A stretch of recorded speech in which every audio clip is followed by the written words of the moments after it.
General Nicolas Torre III. Kinumpirma yan ni Executive Secretary Lucas Bersamin. Ayon sa Malacanang, effective immediately ang utos. Hindi tinukoy sa kautusan ni Bersamin ang dahilan ng pag-relieve kay Torre. Pero inatasan siyang tiyaking may tamang turnover sa mga dokumento at aktibidad ng PNP. Nitong May 29, ma-appoint si Torre bilang ika-31 hepe ng PNP. Bago yan, nanungkulan siya bilang hepe ng Criminal Investigation and Detection Group ng pulisya.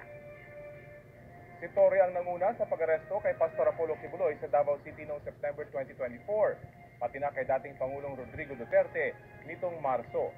Bilang PNP chief, kabilang sa direktiba niya ang 5-minute response time. Hindi bababa sa 8 hepe sa Metro Manila ang sinibak ni Torre dahil sa hindi pagsunod dyan. Nitong Hulyo naman, naglunsad siya ng boxing match nila ni Davao City Acting Mayor Baste Duterte na hindi noon sumipot dahil anyay may gagawin siya.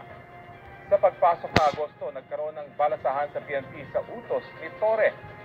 Biniligtad ito ng National Police Commission dahil hindi raw ito dumaan sa NAPOLCOM Anban. Tiniyak kalaunan ni Torre na naresolba ng isyu sa balasahan. Kasama sa ililipat dapat ng pwesto si Police Lieutenant General Jose Milencio Nartates Jr. na ayon kay DILG Secretary John